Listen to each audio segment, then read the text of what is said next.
everybody to an all new episode of On My Sports. As always, it's your boy John J. And with me once again is my dogs, Big Money Sonny, D Snow from the Go. And for the first time ever in On My Sports history, I'd like to introduce y'all to another one of my dogs, one of my oldest dogs in my life, my man EJ. Man, fellas, how's it going? What's going on, everybody? Hey, welcome to the table, EJ. That's my dog down there. Y'all already know. Yes, sir. Yes, sir. Man, we had a great week in sports, y'all. Oh, man. So we got a lot to get into. Shawn Michaels, my dog. LFG, let's go, baby. Oh, shout out you to know Shawn. You know how to kick the show off, Shawn Michaels. Yes, sir, Ski. But man, y'all. First off, how was y'all weeks, man? Hey, we alive, right? Man, blessings abound. Blessings abound. Blessed and highly favored, man. Yes, sir. Yes, sir. But man, y'all know we had a big time playoff game. Well, a couple big time playoff games this past weekend. Yeah. And my shout out to my dog Big Money Sonny. He got the 49ers flag with the Chiefs fit on. Man, my man is a sitting contradiction right there. No, I'm not, bro. Look, I feel like one of God's favorite people right now because everybody know I'm a diehard 49er fan and the biggest Patrick Mahomes fan in the world. I get everything I want. Thank you, God. No matter what you win. No. Thank you, God. Thank you. I heard that. So, you say what, EJ? Hey, Patrick Mahomes. Hey, we might as well get used to calling him. He's going to be the GOAT when it's all said and done. I stand. That's one of the topics. That's one hold of the your topics. horses. We definitely gonna get into that.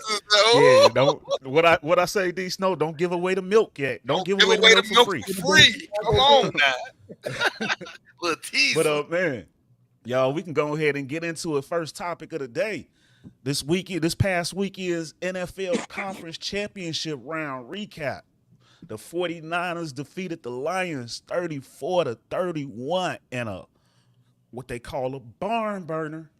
And then those Chiefs, they did what they had to do, and they shut down Lamar Jackson and the Ravens 17-10. So, Big Money, I'm going to go to you first because the Niners, that's your squad, you know, and they did what they were supposed to do. Both of your teams are in this thing. So, I'm going to go to you first, man. What did you see about these games, man? Give us a quick little recap on those. Man, my takeaway from the Chiefs and the Ravens game is that Lamar had everybody drinking the Kool-Aid, and he's just Lamar. That's it. And Pat is Pat. And the 49er game, Dan Campbell, what a shame. Shame on you, Dan Campbell. Dan Gamble. Look, Lady Luck messes with the 49ers, and it's crazy because I thought, I know Pat Mahomes is married, but I know that's his side piece, Lady Luck. But she cheating on him now. She's cheating on him, and she's riding with the 49ers also. So, what a day, what a day. That's all I can say.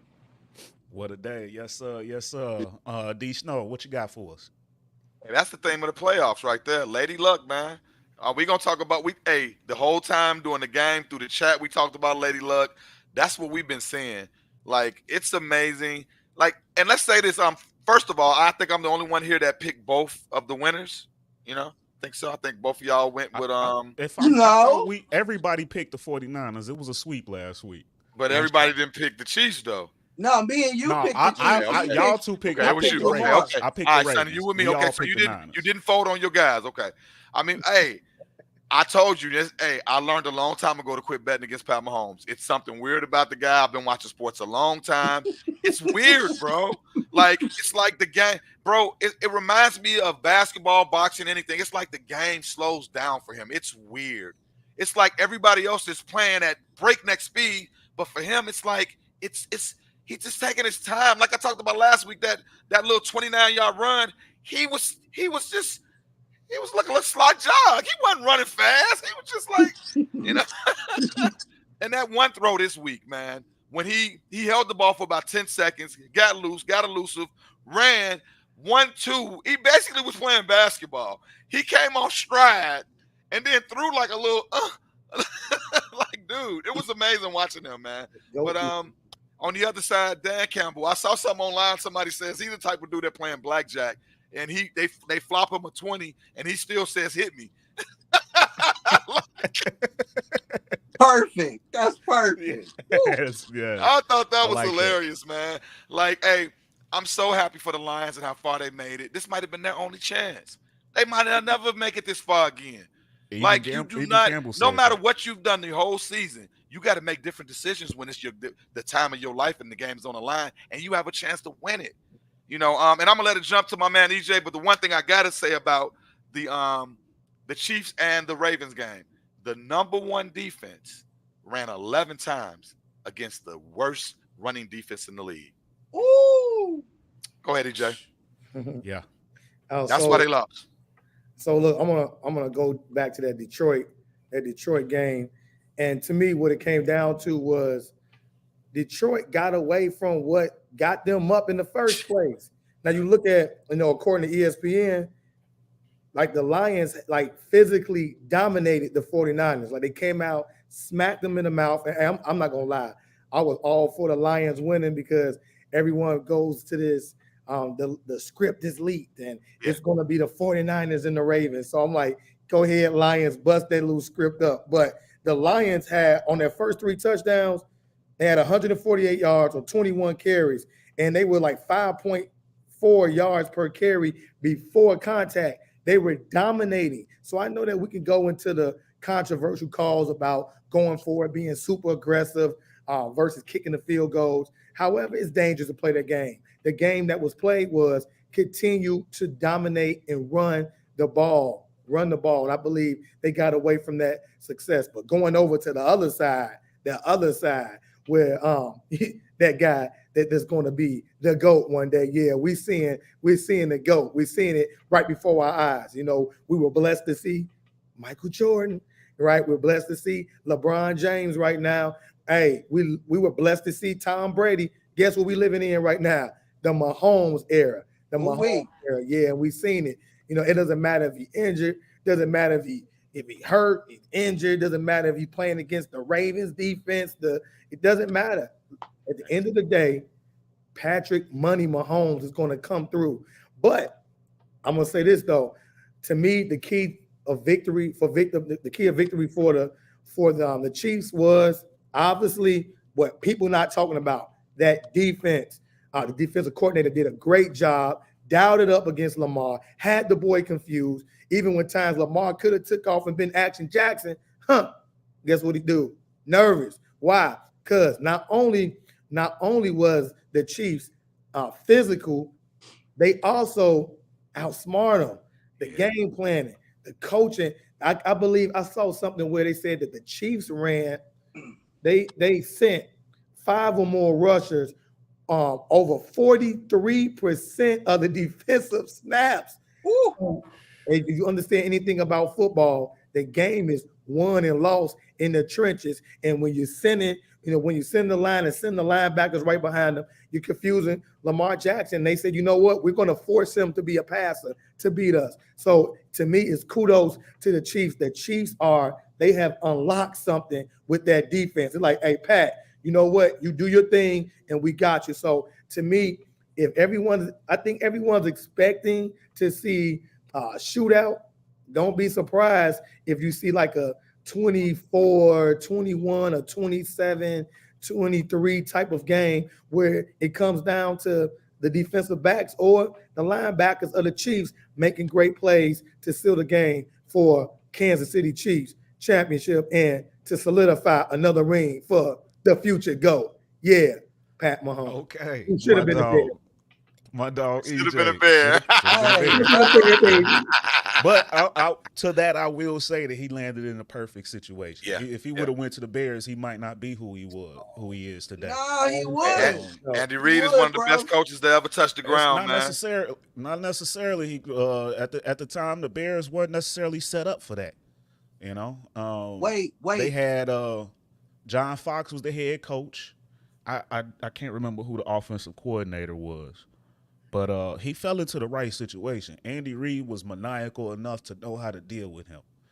But I tell you But what, when this year started, a lot of people doubted Pat Mahomes because they said he lost Tyreek Hill. He doesn't have proven receivers. And when they were struggling in the beginning of the year, everyone was hitting a panic button. But at the end of the day, Patrick, the future, current GOAT Mahomes, is going to show you something. It doesn't matter who I got. He could take us three, and guess what? Us four, guess what we're going to do? We're going to score because he just a win. When you have a winner, you roll with the winner. And again, I'm saying, man, my heart was broken. I was on record saying I wanted the Bears to trade down and go get that boy. Because I watched a lot of them in college. JJ, you can't tell me that year when y'all was in the playoffs, that one good year with Nagy and them, if Pat was your quarterback, y'all could have won the whole thing. I'm not saying that at all. I'm not saying that at all. But what I'm saying is, we had a defense. We had a defense. All we needed was a valuable quarterback. Yeah. Nagy came in year 2. First off, it was John Fox, Trubisky's rookie year, and I did not want Trubisky, not one bit. My guy was Deshaun Watson, but I did like Pat Mahomes a lot. He was my number 2. And I definitely think that he would have been a really good quarterback for Chicago. I just don't know if he would have hit the ground the same way he did with the Chiefs. Remember, he sat for a whole year behind Alex Smith. Yeah, he had a champion. And they had a really good development team around him. So by the time he came out there, he was. And Alex Smith is not a bad quarterback to learn from, as we've seen. He's one of those. And that's why you said about the right fit. The Bears have been in disarray, especially quarterback coaching. But I want to tag on what my man was saying, because the one thing that I will give to Pat Mahomes is he trusts the receivers that we didn't trust no more. Even though none of us want to see Scanlon get a throw thrown to him, he's still in the clutch. All of a sudden, he could catch now. Most went to that man, and that shocked me. Elevate the great. I'm like, he going to him, and my man. One of them catches was not easy. Like a couple of those, both of those catches weren't easy. Yeah, he had to stretch out for one of them. And shout out to your boy Travis Kelce out there. Look, throwback, diving. I'm like, he's showing off for his girlfriend. Travis showing off for his girlfriend. Trav was in their head. Trav was in their head. And did you see when I stretched out, babe? Did you see? and I will say that the Chiefs defense absolutely did what they were supposed to do. Yeah. The first half of the game, it was Pat Mahomes. The second half of the game, it was the defense. Because Pat Mahomes was fairly quiet until that final drive. I think at one point the Ravens had 220-something yards versus KC's 60 in the second half. But that KC defense was money. Travis Kelce was a wizard at getting in their heads from before the game started, when he was messing with Justin Tucker, and he threw the ball in his the whole game. He was out there, threw his helmet around, but it got into their heads.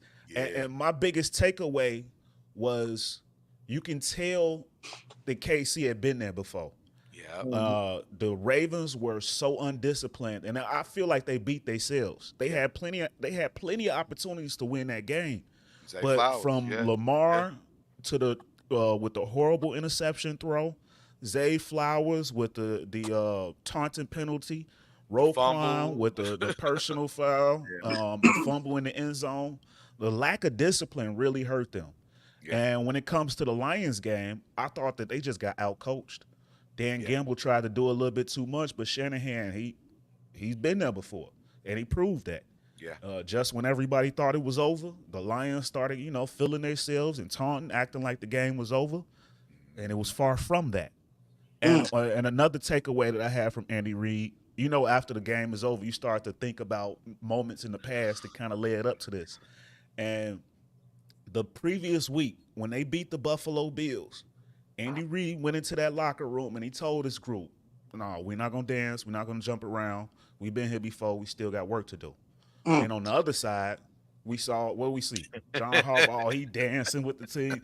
And all of that is all well and good. It's fun and all, but you could tell the difference between a team that's been here before and has that business mindset versus the team that's just happy to be there.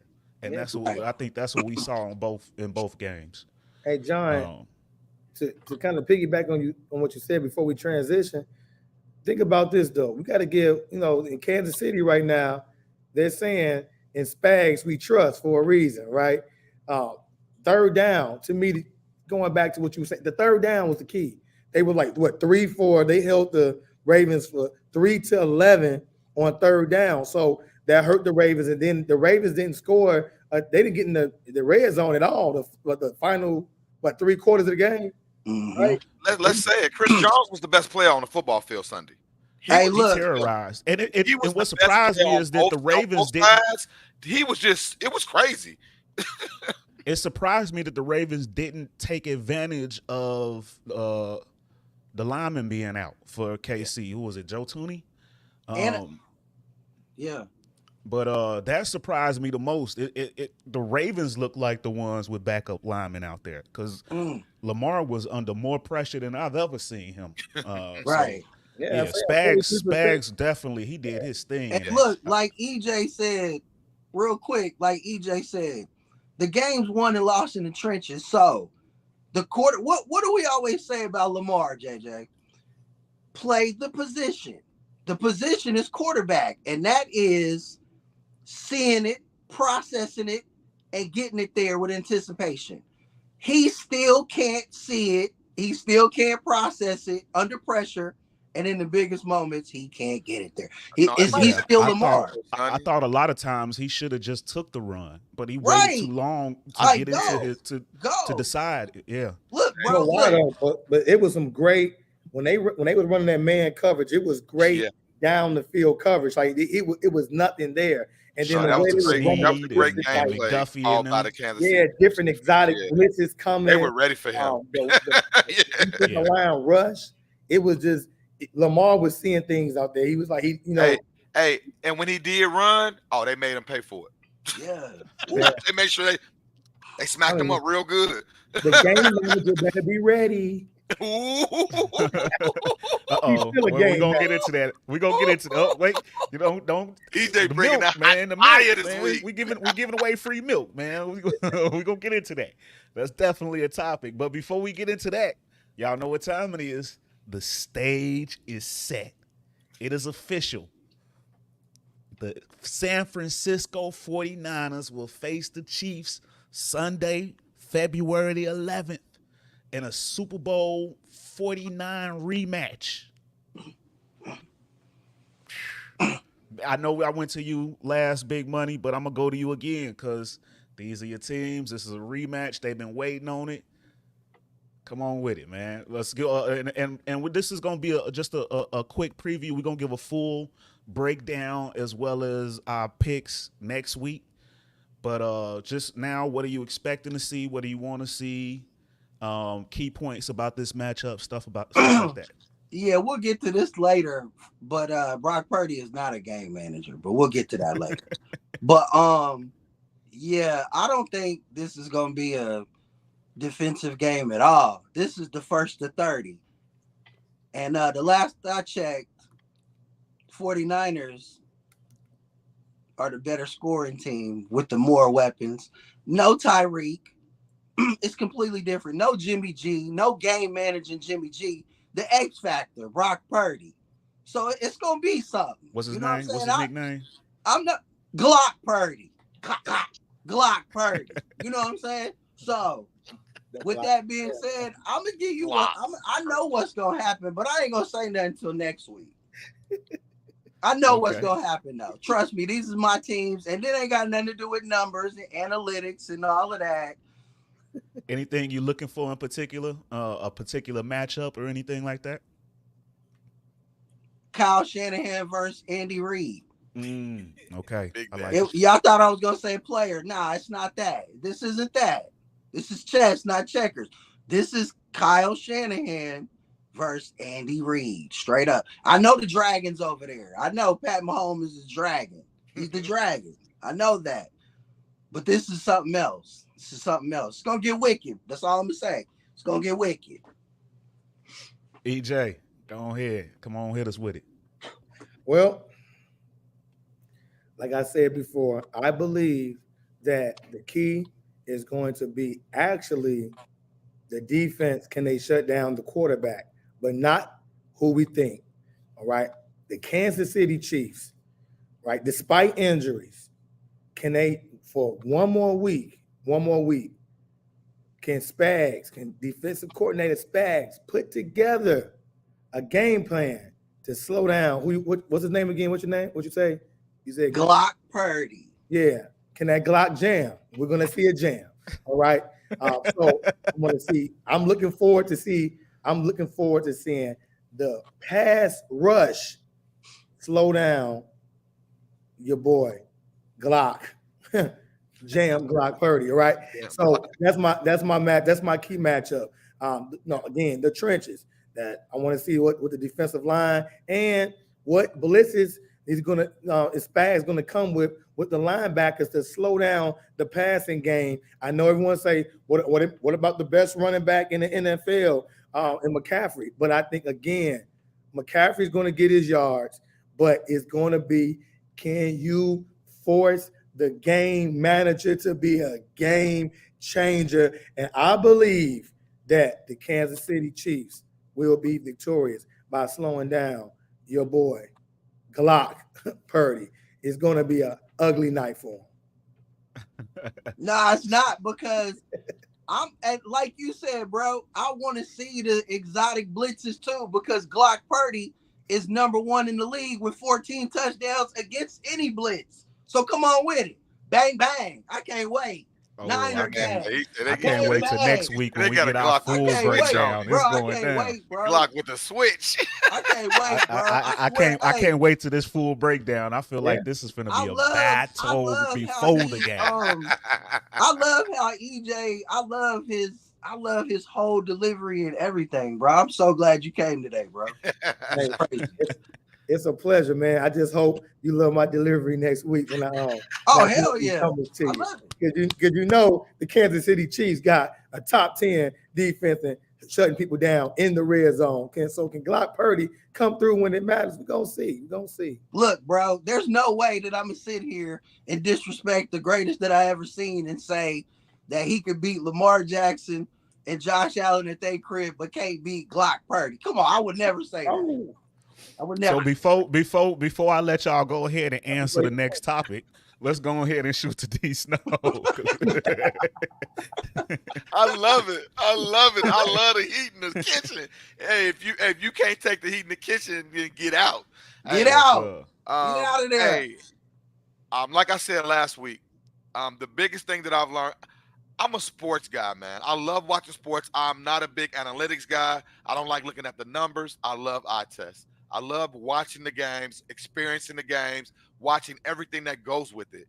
And the one thing I've really learned from all of this is Pat Mahomes, man. It's crazy. Like EJ said earlier, sometimes you're alive to be able to witness greatness.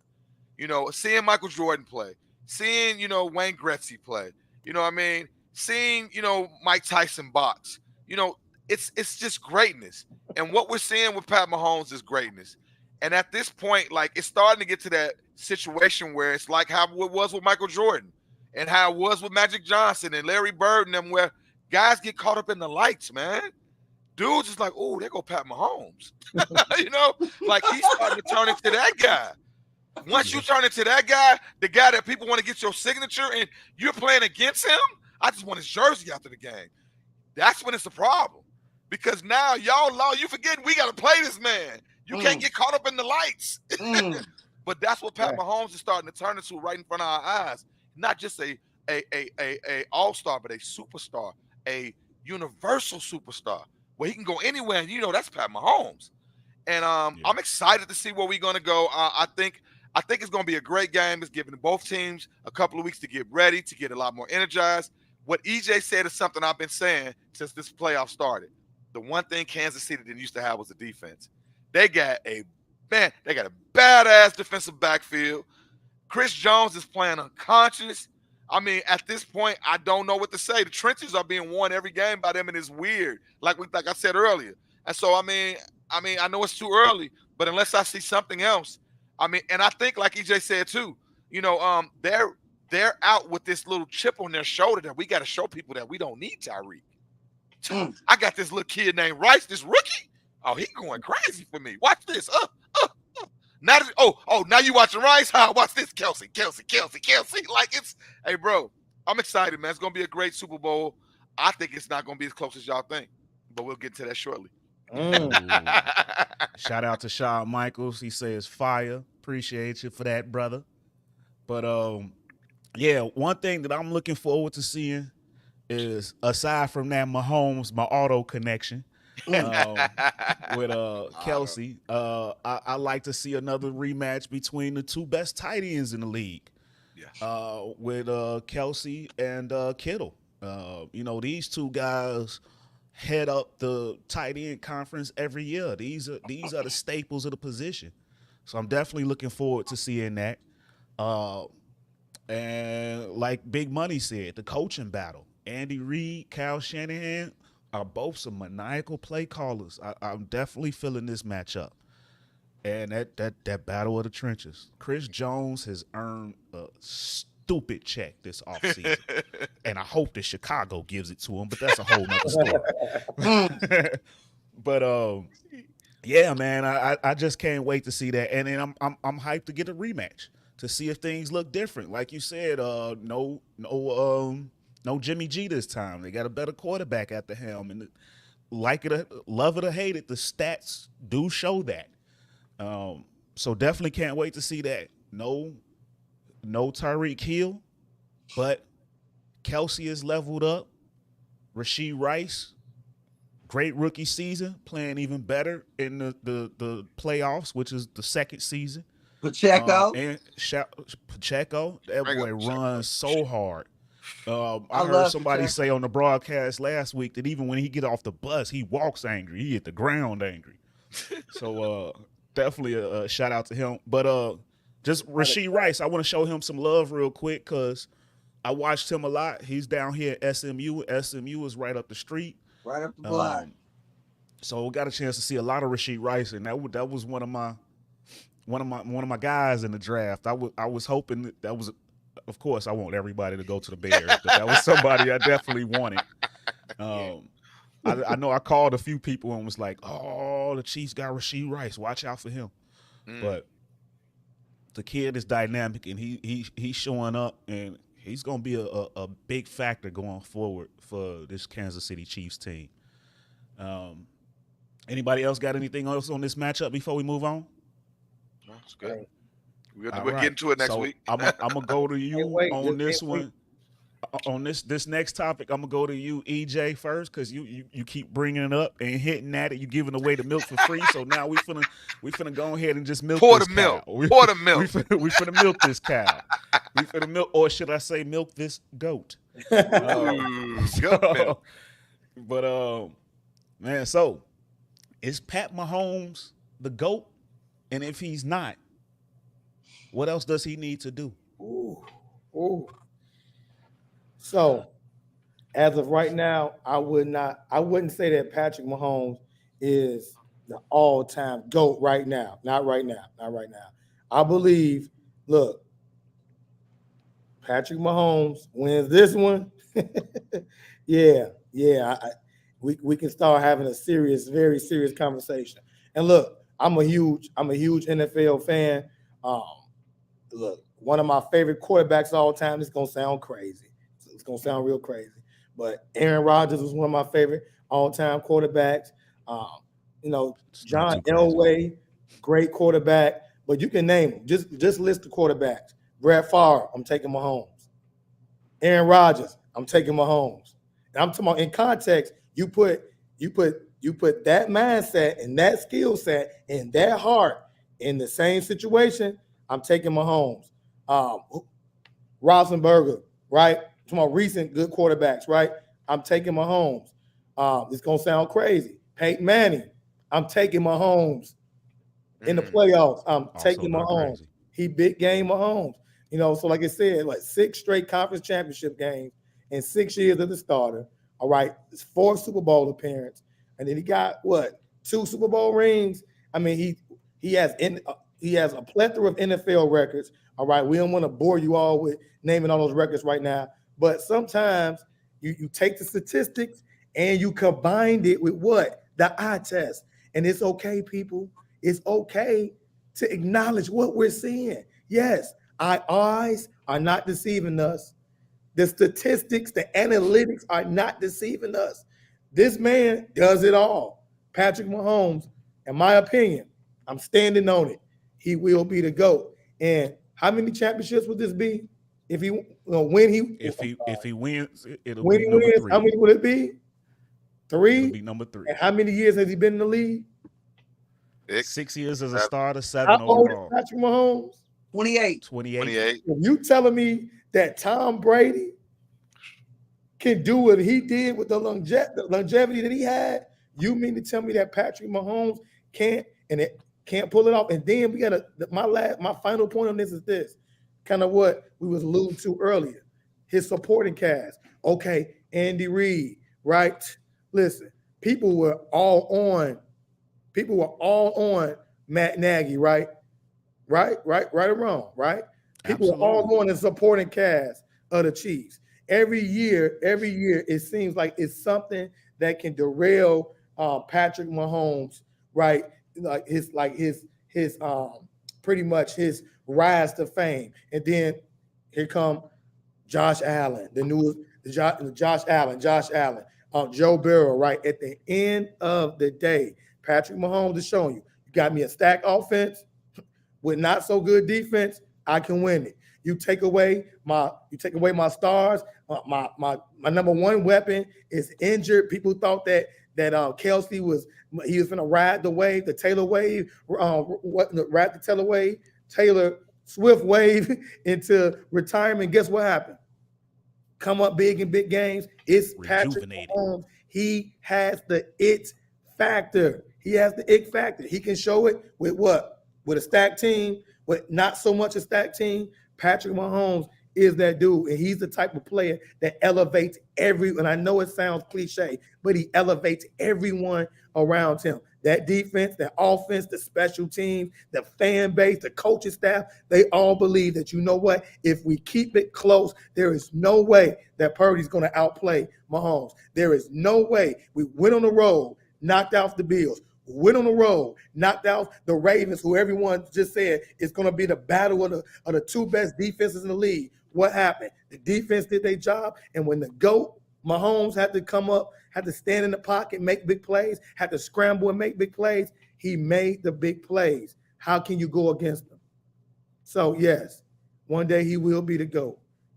Behind. I like it. Yeah. Sorry, Tom Brady, Joe Montana, sorry, but the new sheriff in town. I like it. All right.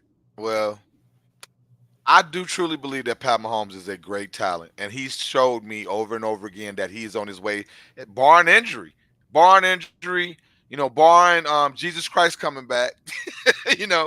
There's a chance that he will be the GOAT, man. Like, I think, and you know how we talked about like what it's going to take for him to get there, because he's not the GOAT for me yet. I think he's already above Aaron Rodgers. Let's talk about that. Let's start there. The guy that a lot of people say is the best quarterback to ever touch the ground, besides the real GOAT. But at the end of the day, who is that? For me, I'm an older guy, so I'm older than y'all. So any dude that can make it to their 40s and play football and still win championships, I'm rolling with him. Yes, I used to say that the guy that he Joe Montana was my GOAT, no doubt about it. But I got to go with Tom Brady. And this is the thing that I think is going to always make it tough for anybody to get past Tom Brady. Yes, I don't think it takes 7 championships to get to him.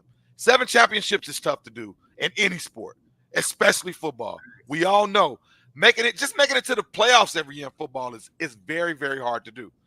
But the one thing I think nobody's ever going to be able to steal from Tom Brady is winning a championship on your home field. That is almost impossible. Because the Super Bowl is everywhere every year. They pick different years. It's never happened before until then. It'll never happen again. I'm going on the record. It'll never happen again. That is one of the most impossible things in sports to do. And the fact that he pulled that off at 40-something years old, that's going to be tough to kill. But I really think that if Pat can get 5, and do it before he's 35, it's another conversation. Seriously. Because he's doing it with less. He's doing it in different situations. Imagine Pat Mahomes leaving cold Kansas City and going to LA or somewhere where they got all that money and they want to pay everybody. Because he's getting to that point where people are going to start to come to play for him for the vet minimum because they want a chip. I mean, if the championships are going through KC, I'm on the way. I want a ring. I already got all the money. So guess what they're going to do? They're going to run to KC. So, and we all have seen that all the great quarterbacks don't never stay at the same teams for the rest of their life. We've never seen it happen. Everybody has left because you got to move on eventually. So imagine that. Imagine him going. He's been playing in KC all this time. Imagine him playing in one of those nice domes. Like, oh my God! Like, imagine the numbers. His numbers will be inflated. Imagine him with a real team. Just imagine that. You know. So I think that the kid really is talented. He has a chance to be that. And you know what? This is the funny thing. His basketball highlights is the thing I love the most about him. This what shows me that Pat Mahomes is one dude. This dude is an athlete. That's one thing I like. You know, living in Florida, that's what dudes. They don't want to be called this. They want that man is an athlete. And that's the one thing I got to tag on what my man was saying, EJ. Hey, it's just fun watching him do his thing, man. But yeah. I think in a little while, not yet. In a little while, give me. Jury's still out for me. I can dig it. Big Money, how you feel? Nah, I can't dig that at all. Look, it's gonna be quick for me because EJ said everything. I'm so glad. Let me say it again. I'm so glad you're here, bro. You said everything except this one thing. Look, Michael Jordan got drafted what year? 85? 84? 84. So I asked somebody one time, like, when did Michael Jordan become the greatest of all time? Was it when he won that 6th chip? And you know what they told me? This wise man told me? 1988. It was the greatest season ever. So in 4 years, Michael Jordan was the greatest to ever do it. He was like, yes, indeed. So with that being said, Pat Mahomes is the greatest, period. There's no argument. There's no arguing anything. Michael Jordan didn't. Well, period. Hold on, bro. Like, now that I think about it, Jabbar did have like a real big hold on the NBA before. Yeah, I don't care. I don't care about all that. Pat Mahomes is the greatest. Busta Rhymes said it back in the days. I bumped my head and I woke up and I was like, yeah, flip mode. Flip mode is the greatest. Yeah, bro. Pat Mahomes is the greatest. Look, bro. Look. You have never seen nothing like this in your life. He is Michael Jordan on the football field, bro. Man. Nobody. The white media wants to make Joe Burrow the greatest. They want to make Josh Allen the greatest. They want to put something. They so tired of Pat, bro. You can't do nothing about it. Nothing. You have never seen this. We have never seen it, bro. Nothing can stop Pat Mahomes. Nothing, bro. Nothing. And he ain't going nowhere. He's 28. And, bro, he's the greatest I've ever seen in my life right now. The standard used to be Joe Montana. Then it was Tom Brady. Bro, when Tom Brady was in the middle of his reign in 2018, JJ, when I met you, I told you and Terry and everybody, Pat Mahomes is the greatest I've ever seen in my life. He hadn't even had a trophy yet. Bro, the greatest. His first full season, he did what Peyton Manning did. 50 and 5,000. Yeah. Stop playing, bro. That's we don't even got to talk no more. I'm glad I got to go last. Flip mode is the greatest. Flip mode is the greatest. Flip mode is the greatest. He can quit, bro. He can retire right now. He can win his 3rd ring or lose and he can lose and retire. And he is the greatest we've ever saw. Woo. And there's somebody that's gonna be better than him, but he's in the hospital ward being born somewhere. You say he at the kitchen table eating his Cheerios in the morning. Right. Right. I'm just saying, bro. There's nothing, bro. Hot take. I love it. So I've seen enough. I don't know. Like, what more does he have to do, bro? Pat, hey, look, the greatest that everybody likes to say is the greatest. Tom Brady, respect. I love Tom Brady. Tom Brady said it. I was never that. Yeah, Tom Brady's nowhere near him. Yeah, no doubt about it. Let's be Tom honest. Brady Yeah. was like, I've never been that. Tom's a I great could never quarterback, be but that. yeah, he don't have He that type doesn't of need athletic 7 ability. to be the GOAT. Have you ever Tom seen Brady Tom said Brady this. run? Wait. So we're saying that Tom Brady, Bro, find the video. wasn't considered the GOAT? Yeah, people say Tom Brady's the GOAT. But Tom Brady said this after he won the Super Bowl against Pat Mahomes when Pat Mahomes was missing 3 linemen. He said, I can never be what Pat Mahomes is. He doesn't need 7 rings to be the greatest of all time. He doesn't. I mean, that's GOAT talk. GOATs talk like that. You know, that's Yeah, he said Pat Mahomes doesn't Tom need Brady, 7. and you can count them rings up like he can. You're giving kudos to the next guy. Tom, keep it The classy, things bro. that Tom Brady don't has want to done, be that's the what I'm old saying right get off my now. lawn guy. I'm all for the GOAT, Patrick Mahomes, the current GOAT. But I mean, I still think that let's win another one, right? He's going to win at least 2 more. I can bet everything on that. He's going to win at least 2 more, and let's have that conversation then. But but we can't knock what Tom did. I mean, Tom, I know Joe Montana. I know Joe Montana has got a lot of love. I'm not knocking what Tom did at all, my brother, my good brother EJ. I'm just saying it didn't look like 15. It didn't look like that. No, it did. It did. I never seen Tom Brady do this on the money. I'll never tell you seen what, that. though. You talk about someone that did not look like a quarterback at all, and to accomplish everything that Tom Brady did, and then you ever seen Tom Brady run? That is the funniest thing ever. what they say, hey, look, Tom Brady's Captain America. Hey, JJ, what they say, JJ. Tom Brady needed who to win the championship? He was a product of what? He was a system quarterback. Did he not prove that wrong? Yeah, he left. He left, and he won. And Bill ain't. He's a leader. Bill at home He's a leader right of now. men. You What can has tell. Bill done without Tom Brady is? Let's talk Tom about No, when you listen to Tom Brady talk, you stop and listen, bro. You be like, yeah, it's weird, bro. Like you can just tell he just got these leadership qualities about him that's just different. And bro, you know, I some can't people got it, some people don't. say I don't have a bad word to say about Tom Brady. I just know only thing I can say about Tom Brady is he's not Pat. I don't give a damn about his 7 rings. He's not Pat, bro. And look, let me tell you something. Let me also add this little caveat. Here go a little caveat for you, since you like caveats and analytics.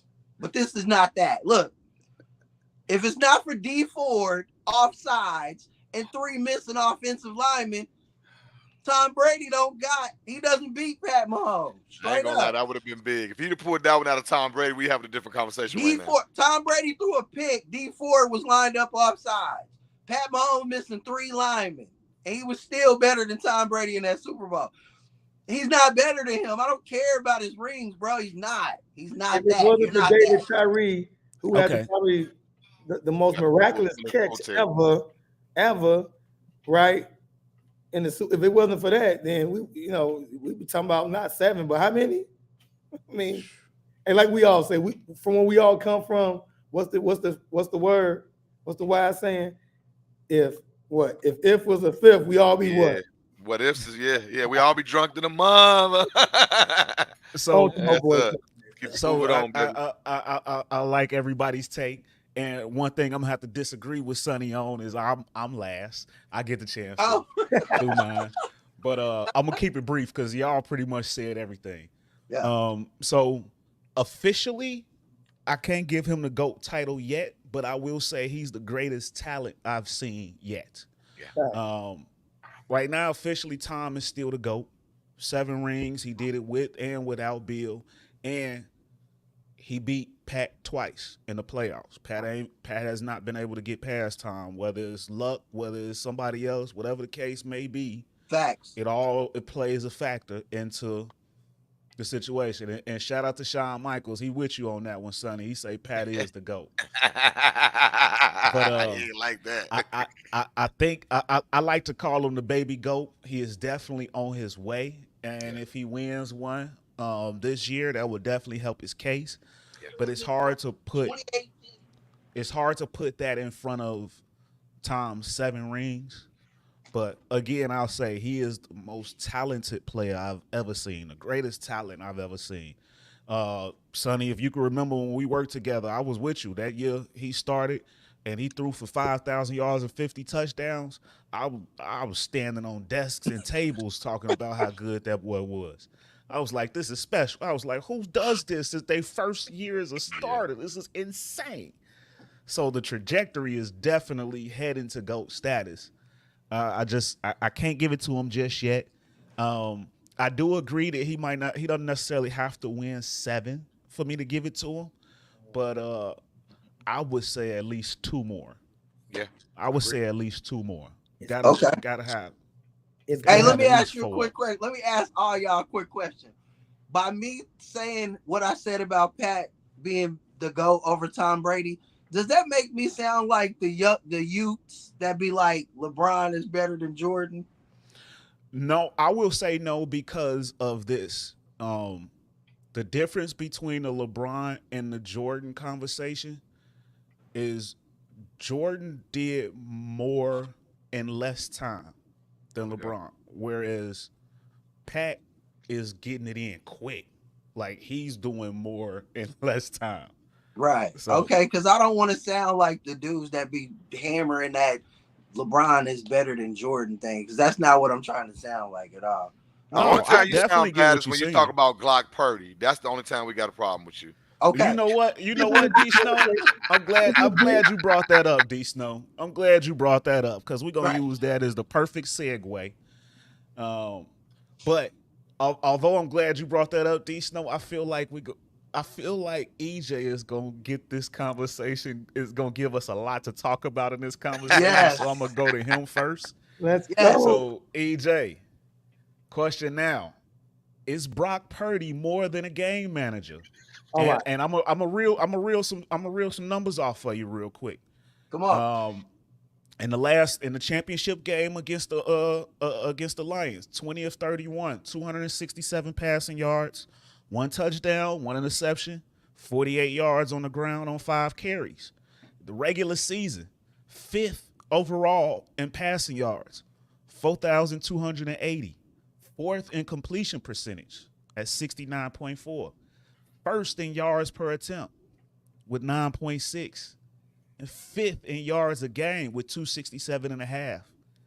And the man was 3rd in touchdowns and passing touchdowns. So, with all that being said, EJ, is Brock Purdy just a game manager? All right. So I would say this, and just being all serious, not all jokes aside, I believe that Brock Purdy is not. He's not a game manager. All right. I understand the narrative of where that came from because And he led in QB rating. I'm sorry. no, you good. You good. The narrative was painted because of the talent that was around Purdy, right? And we can see that, let's just say from Lamar Jackson. There were games where Lamar Jackson didn't light the world on fire with his passing, but the combination of running and passing made him more than a game manager. We wouldn't call him a game manager, and I'm not by no means comparing Purdy to Lamar Jackson. I'm just saying the numbers that you have that you have like beautifully stated, right? You can't have those type of numbers. I don't care who's around you, right? We've seen plenty of situations where teams were a quarterback away, right, from going to the Super Bowl or winning the Super Bowl. So Purdy, at the end of the day, for being somebody, if I'm not mistaken, wasn't Purdy Mr. Irrelevant, the last pick in the 2022 draft out of Iowa State, correct? Right. I mean, yes, sir. And people who knocked and said what? He's not athletic, doesn't have a big arm. But when you watch Purdy play, he has what I like to call the it factor. He has the it factor. So as much as I know, like to joke around and when I like to troll sometimes too. I like to have I love the analytics, but at the end of the day, I'm a sports fan. But just being unbiased and being real, I believe that the narrative was painted because he was not the heir apparent to carry the franchise on his shoulder. He was not the sexy pick to be the next guy to lead the 49ers to hoisting the Lombardi trophy. However, I mean, how can you go against them? The team love him. They play hard for him. The coaches love him. The 49ers fan base love him. And why do they love him? He's not overhyped. The numbers that Purdy put up this year shows you that he's not a game manager. So I do believe that narrative is unfair to paint to Purdy, and it was only painted because he was where he was drafted at. And you look at Purdy, he doesn't look like a game changer at all. He looks like a game manager, but game managers don't possess the it factor. I mean, he knows it's not just his running ability; it's when he runs. Right? He made very clutch throws against the Lions. So for anyone to say that was the defense or that was Christian McCaffrey, and listen, at the end of the day, just like we say, the game is won in the trenches. A quarterback makes and breaks your franchise. 49ers, congratulations, because Mr. Irrelevant is no longer his title. Mr. Relevant is his title, although he's going to lose to the current GOAT. I love it. I love it. I love it. Go ahead, Big Money, defend your guy. There's nothing to defend. He said everything, bro. That was perfect. My gosh. Hey, EJ sounds smarter than everybody I've been seeing on TV. It's crazy. I love this guy. Hey man, I'm a fan, bro. I just want to tell you, I'm a fan, bro. Thank you. Thank you, bro. Thank you. Thank you for everything you just said. Yeah, them drapes Sonny got over there. I need some drapes, man. That's crazy, bro. I can't believe, man. Hey, he broke it down so cold. Look, man. I agree with everything EJ just said, man. And all I need to add to it is that I didn't know what he was, bro. I know we effed up real bad with the Trey Lance situation. He saved our franchise, bro. I know he got hurt, UCL, and off of UCL, bro, we in the Super Bowl. Man, and great point. Everybody was like, he's a game manager, and Cam said it. A lot of people said it. Ryan Clark, bunch of people. But all I saw was a player, bro. And let me tell you something. We got a lot of weapons on the 49ers, but he's the X factor. And I'm telling you right now, going back to what EJ broke down with Spags, he's the X factor. Brock Purdy is going to win the Super Bowl for us or lose the Super Bowl for us. It's that simple. It's that simple. I'm telling you. Look, he's going to win it or he's going to lose it. There's no in between. Spags and them got some exotic stuff. If he's what I think he is, that might not even still be enough because the Dragon's over there. You know what I'm saying? And they only giving up 13 points, and our defense in the playoffs is giving up 26 points a game. So, that's crazy. You know what I'm saying? But we win or lose with Brock, bro. He's the X factor. If they can't get to him and he got enough time to deliver, he's gonna deliver it. And that still might not be enough. That's crazy. But yeah, Brock Purdy, man, we got a franchise quarterback. To answer the question, he's not a game manager. He's a killer, straight up. And here it is right here. Pat Mahomes, number 1. Lamar Jackson, number 2. Joe Burrow, even though he's injured, I would have had him 2, but he's number 3. Josh Allen, 4. Brock Purdy is the 5th best quarterback in the league. Barely over CJ Stroud. Barely. Whoa. Barely. Whoa. But he's the 5th. He's the 5th right now. I feel like that's a whole topic in itself right there. Wow. Currently, that's tough. It's fluid. Look, it's fluid because y'all might have to remind me to put that on the topics for next week. That is tough. I know it's tough, but bro, I'm sorry, bro. You the only way. Give me CJ Stroud on the 49ers. He's going down. Give me Burrow. I can't wait for my time. Wait. Go ahead, Sonny. Finish up. We don't know because look, like you said, if was the 5th, I love that. If was the 5th, we don't know. Look, all I know is Josh Allen, Joe Burrow, and Lamar Jackson are physically better than him. physically, they got all the tools. Brock Purdy small, he got small hands, can't throw in the rain. I get all of that. But if it wasn't for that, he'd be in front of Josh and Lamar because they can't get to the Super Bowl. Straight up. They got better teams than Pat Mahomes this year. Pat had the worst receiving crew of his life. They still couldn't beat him. Straight up. Purdy over Lamar Jackson? Right now, yeah. Because look, all they did was blitz him. There's somebody open every time they bring an extra guy, and you can't find him. Brock will find him. He's better. So I'm sorry. He's better at playing the position. He's better at processing, getting it there, throwing with anticipation. Lamar can't touch him with that. Straight up. It's provocative. At me. Somebody at me. Am I wrong? Lamar can't process. There's blitzers coming. You can't read the defense, and you got to know pre-snap where you're going. Brock knows that. Lamar don't. Stop playing. Okay. I like it. Now At I'm me all you want. Somebody get on social at me. 𝑠co400, Twitter, X, whatever. At me. I love it. We ain't got to go that far. Throw it. No, we do. We do got to go that far. Because let's throw it to my. Put some respect on his name. Because I don't got nothing against. I don't think Brock Purdy a bad quarterback, but he's tired a top of you 5 quarterback right now. I'm tired of you pumping that man up to be more than he is. You switch him and Trevor Lawrence. You switch him and Trevor Lawrence out, and they still in the same spot right now. Trevor Lawrence might be a bust. You switch Brock Purdy and Trevor Lawrence out right now, and they're in the same position. Trevor Lawrence can't play, bro. Are you serious? He can't play. Justin Herbert over Purdy. Justin Herbert, like bro. Justin Herbert. Give me Trevor. Give me Justin or give me CJ. Didn't Justin Herbert blow a 27-point lead to Sunshine? Stop playing, I need to see Sonny. I need to see Sonny bank account because I don't know if the 49ers like giving him a little stipend.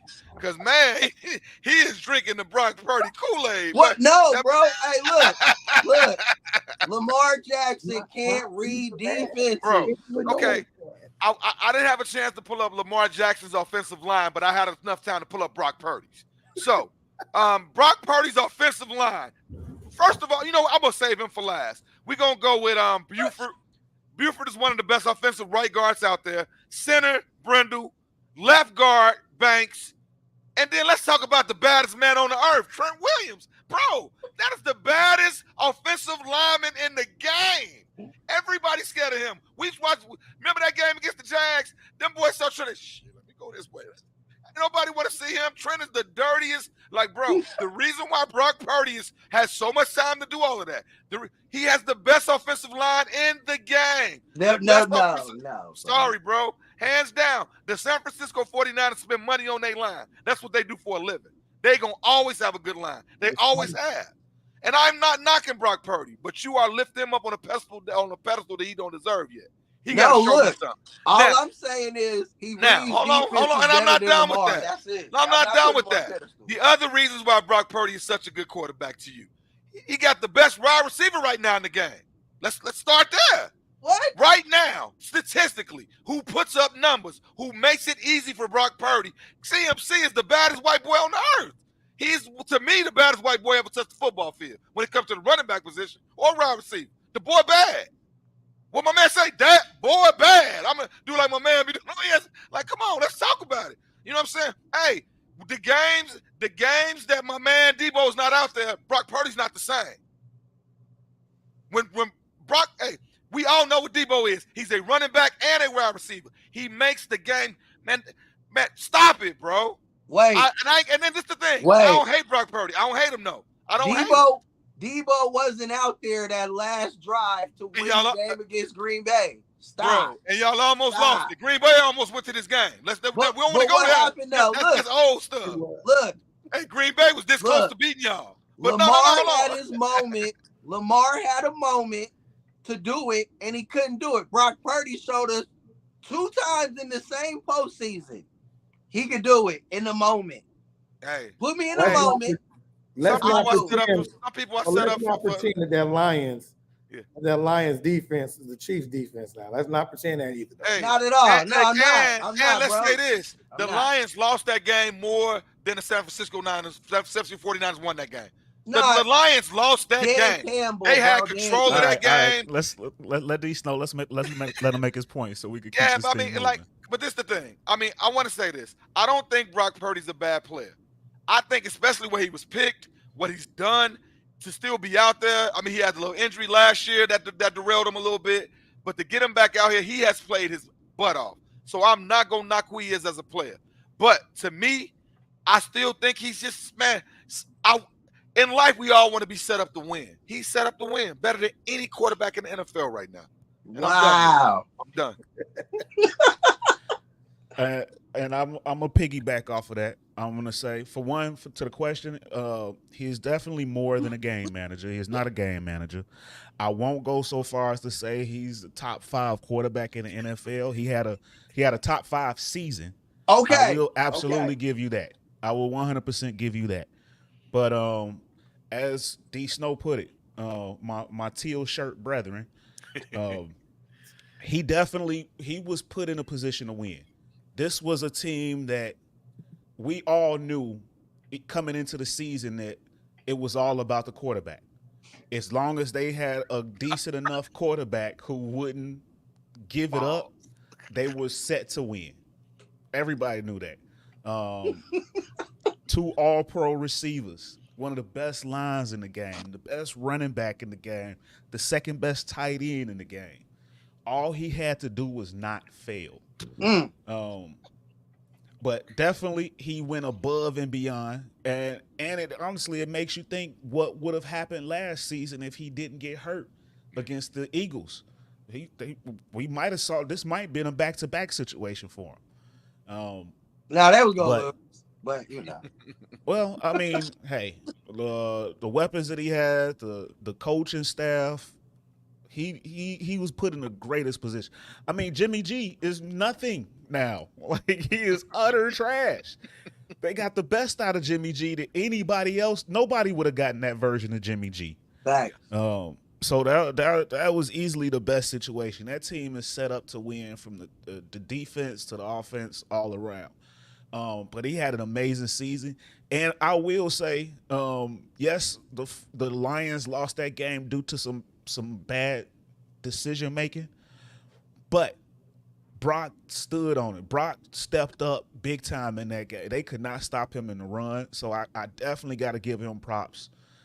He was an X factor in that game. He was the X factor, bro. He is the X factor. He won the game for the time. Look, but look, I'm not picking him in the top 5. It's I'm quite a only few saying guys that I would because take look, over him. when the NFL is all about what have you done for me lately. I'm not saying he's top 5 every time. What I'm saying is when they do the top 100 this year, he will be in the top. Bro, what? He might get in the top 100. Yes. I don't think that'd be crazy to put him in there. This year alone. He played well. I ain't gonna lie. It's just Sonny's selling it, though. He's trying to sell us to it. This year alone, he's better than everybody. He's better than everybody this year except Pat Mahomes, Lamar Jackson, Josh Allen, and a not playing Joe Burrow. So Joe, we ain't even gonna add Joe. What's my man name? CJ Stroud at 4, Brock at 5. That's how it goes this year, bro. Pat, Lamar, Josh, CJ, Brock. At me. At me. At me. I like it. Okay.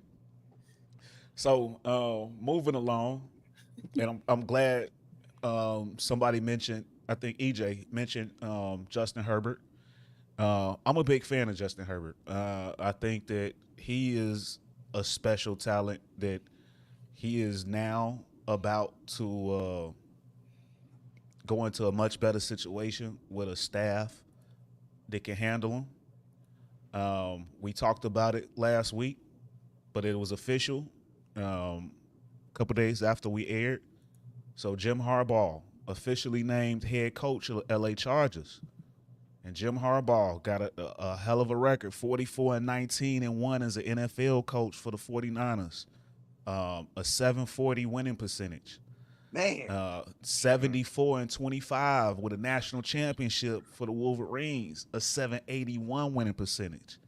Then you go all the way back to the Stanford Cardinal days, from '07 to 2010, a 580 winning percentage. So from the Cardinal to the 49ers to the Wolverines, his winning percentage increased each stint that he's made, that he coached. And now he's got Justin Herbert.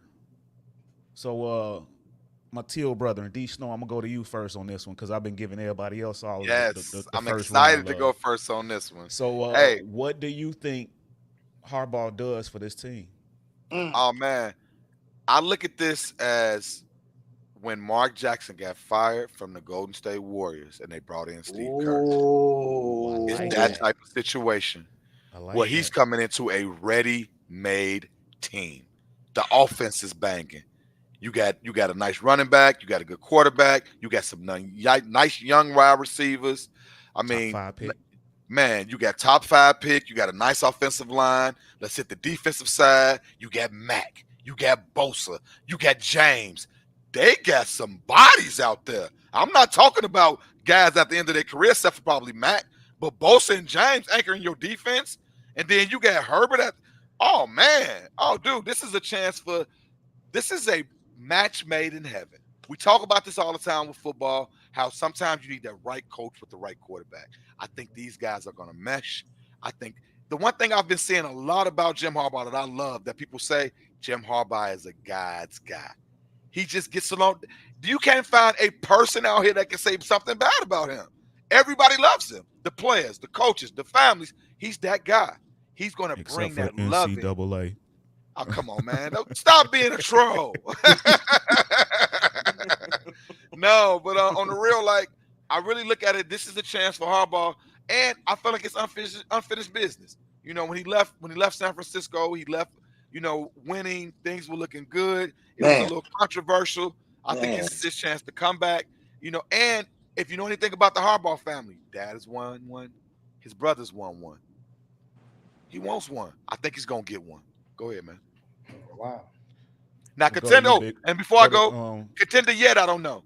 I think in a few years, football is crazy. But you never know these days, so we'll see. But go ahead. Big money. Nah, hey, look. See, this is what I was saying. Like, Justin Herbert got everything. Like, it's a damn shame how Justin Herbert looks. He has everything. Brock got everything. Lamar got everything. Justin has everything. They got the most weapons in the AFC West. Look where they finished. Because it's all about coaching. Brandon Staley sucks. He sucks balls, straight up. So, with that being said, I know what Harbaugh did for my proud organization, okay? We let Harbaugh down. I love the situation, JJ. You know what? I want to say they're going to win the chip over there. Pat's over there, though. That's know why I couldn't say it neither. Right? I'm going to pump the brakes, but I promise you, bro, if there's ever one of those years where there was like that Tom Brady year when he got hurt, and you know what I'm saying, Lord, please don't let Pat get hurt. But if it's ever one of those situations where he gets hurt, like how Matt Castle stepped in, Justin Herbert might win it all that year with Harbaugh and them. I promise, bro. I swear, like what he did for Kaepernick and Alex Smith, the way he beats on their chest and beats on their pads and empowers that quarterback.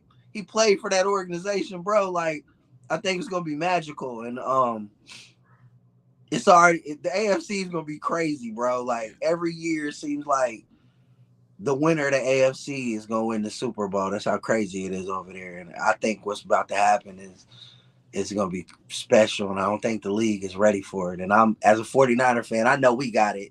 We got it good. You know what I'm saying? We got Shanahan and Lynch locked in, but I hate that Harbaugh's somewhere else and not with us. Low key, I do, because it was bad how it ended. He should still be there, and I wish nothing but the best for him, bro. I want to say they're gonna win a chip. I just don't know because Andy Reid and Pat's over there. So good luck to them, though.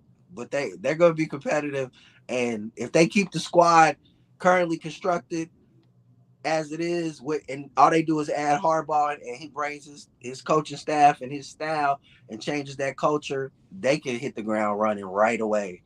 Like, and it could be crazy. I'm telling you, it's gonna be It's gonna be madness, bro. Can't wait. EJ. I'm gonna keep it brief and simple. The key is Justin Herbert. Can he unlock Justin Herbert?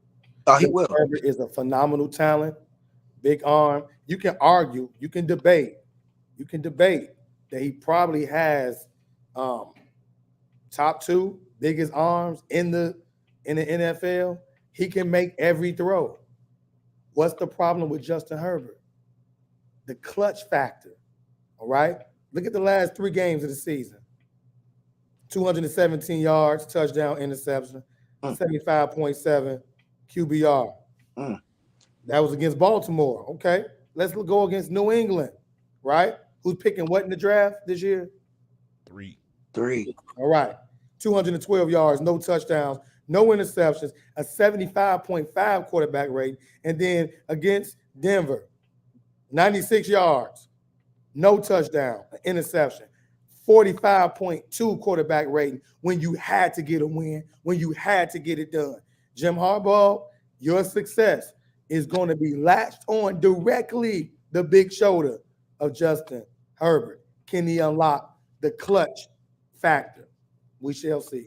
I like it. I And love that. I'm gonna have to I just gotta piggyback on what EJ said real quick. I think that was perfectly eloquently said. And I do think that he can unlock the X factor, the clutch gene for Mr. Herbert. We talking about a guy that started his career with like 10,000 yards in his first 2 seasons. Crazy. But a terrible coaching staff, absolutely terrible. And I'm not negating the issues that Herbert has had. Like you said, he's definitely gonna have to show up and show out in the clutch. But I think Harbaugh is the perfect person to unlock that, the perfect person to pull that oomph out of him. You know, we seen this guy coaching Andrew Luck and Kaepernick and Alex Smith, and he just won a championship with J.J. McCarthy. He finna get J.J. McCarthy paid, and J.J. McCarthy is nothing more than barely decent to me. He's athletic, but he's not all that great in my opinion as a quarterback. But Harbaugh pulled it out of him. Harbaugh is a mad scientist. One of the first people I've heard call the quarterback whisperer. And it's aptly put for him. He can get it done. Now I'm like D Snow. I don't know if I would necessarily want to say that they're a championship favorite. They can become. I do think that they will be a contender. But we got to see what they do in this offseason. I know they have some salary cap issues, so they might have to do some cuts, and so it depends on who comes back. Khalil Mack. Even though he had an amazing season, he's a little long in the tooth. He might be the odd man out on the money side. We got to see what happens with Austin Eckler. I'm a big fan of his, though. I hope they can bring him back. I love the receiving squad that he has. I don't know how much time Keenan Allen has left, though, but he's still effective. But, yeah, all in all, I think that he's got a hell of a tool chest to work with, and I do think that he'll be able to bring the most out of him. But like Big Money said, that dude is in that same division. So for him to make it to the promised land, something detrimental has to happen. Wish the Bears would have took him and got rid of 𝑒berflus, but let's move on.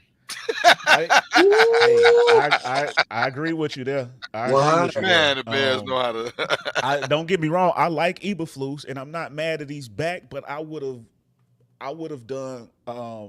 Sonny knows that I said it earlier in the year. I would have done what the Cubs did. We like you, but this dude is out here. Sorry, gotta go. Like they did with Council. Sometimes you got to bring it in, especially when I heard the reports, and I said it throughout the season, that he wanted to come to Chicago. That was the team that drafted him.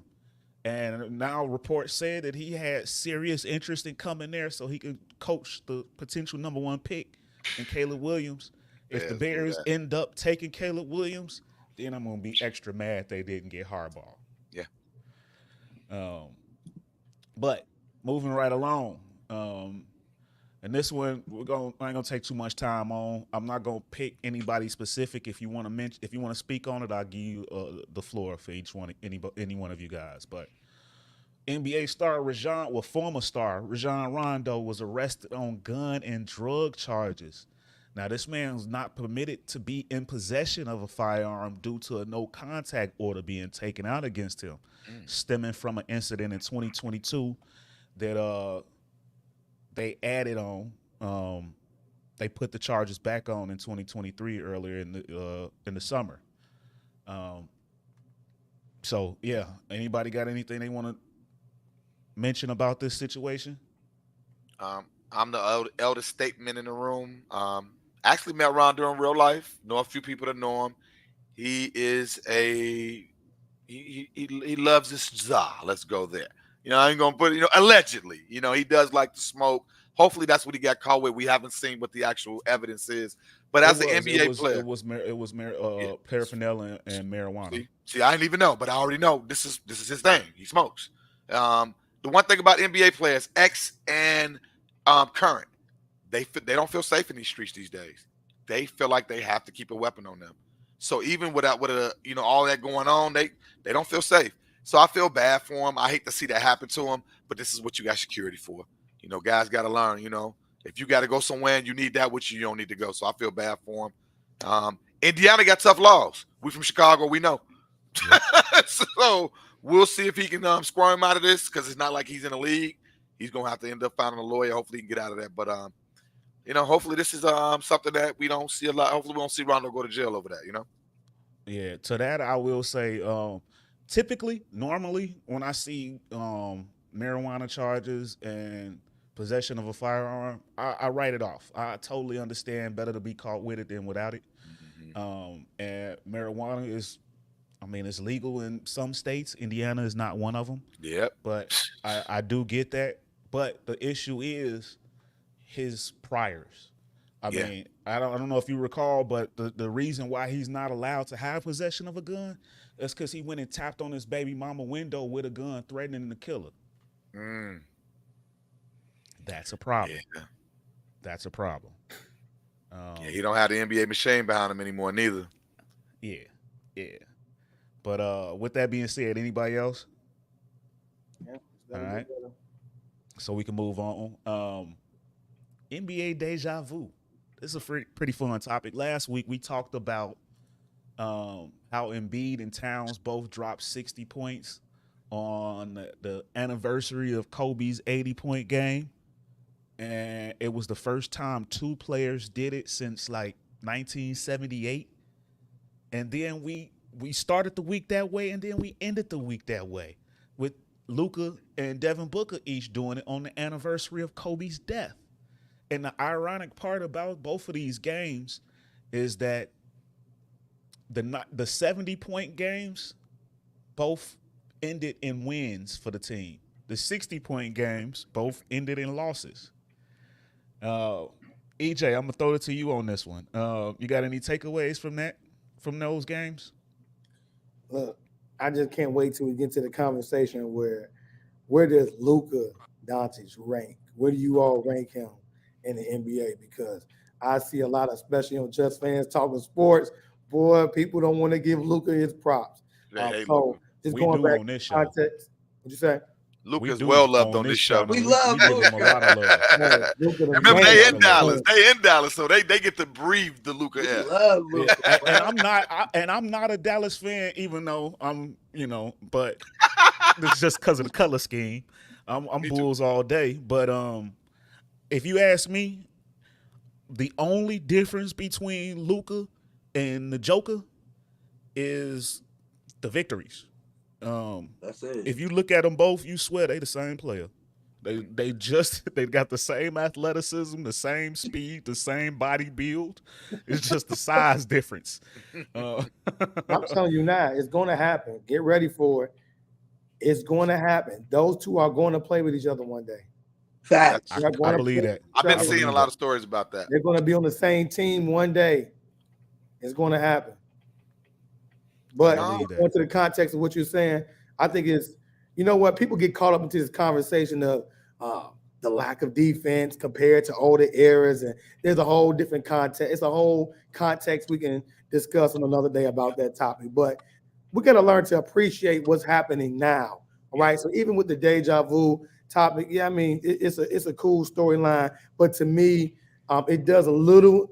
I'll just say this: we need to appreciate the era that we're in and what we're seeing, and we're seeing a lot of players putting up big numbers.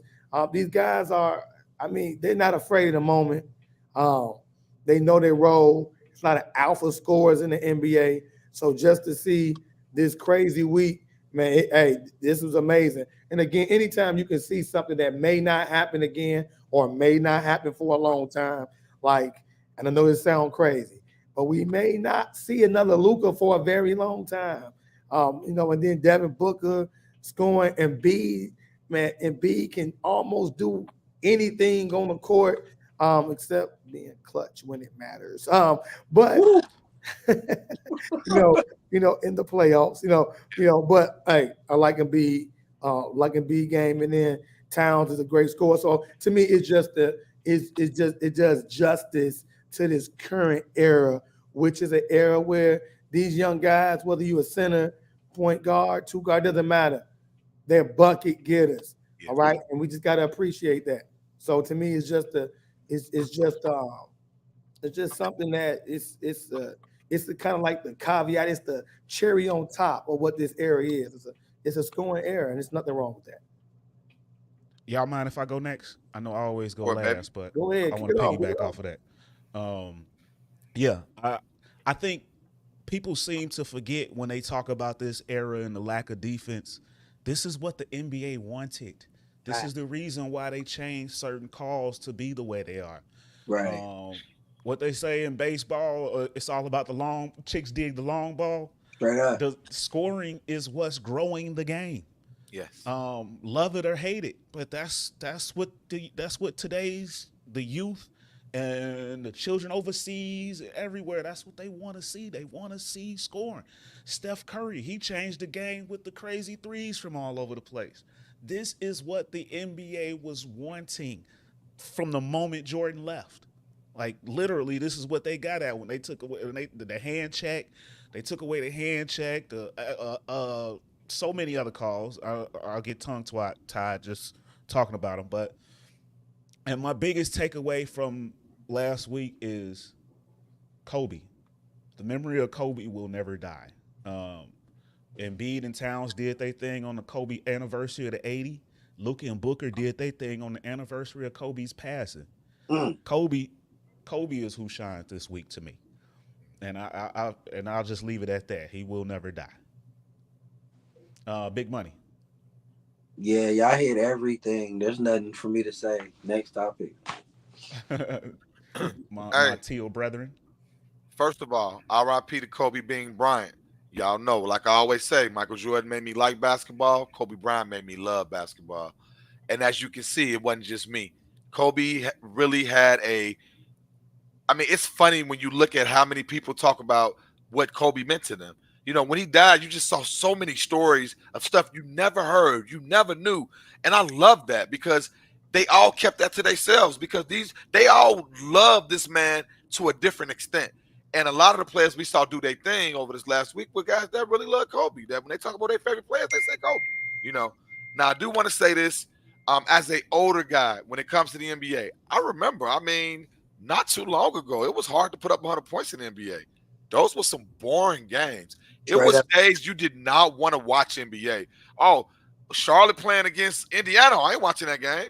You know what I'm saying? Like, it was games you didn't want to watch. I don't know if y'all remember that, but it was like that not too long ago. Absolutely. Hell yeah. And where the NBA is going now, it's the funny, and this is another thing I'm going to bring up before I move on to where it's going now. Not too long ago in the 80s and the 90s, basketball didn't come on till at night. Like, you was watching games taped from it's crazy how much the game has grown from where it was to where it is now.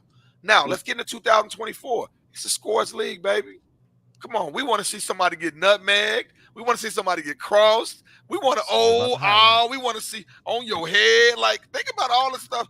Like, if baseball could get their head out their ass and take a little bit of what basketball is doing, the excitement of Man. this is what the kids want. This is what brings people to the ballpark, to the stadiums, the scoring.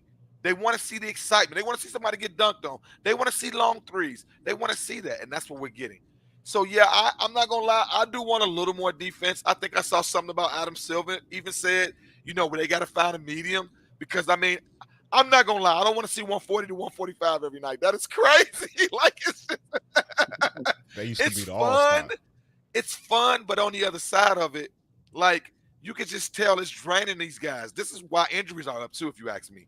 Injuries are up because scoring is up, because the game is so much faster. So it's a lot more going on out there. And that's why only so many – and that's why if you notice, you'll never see a guy play 82 games again.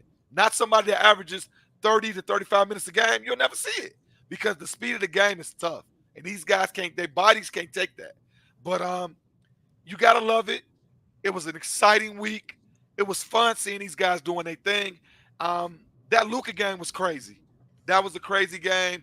I hate to see somebody put up 60 and lose. That's crazy to me, but that's today's game, because it doesn't matter. You got to keep that. You got to keep it fluid. And we all saw the games. The guys that lost, they got lost in it. They was trying to see how far they could go. Can I get another bucket? Instead of just staying within the game? I noticed that with Embiid's game. He kept saying, "Look, don't force me the ball. Keep it rotate." But it's still fun no matter what.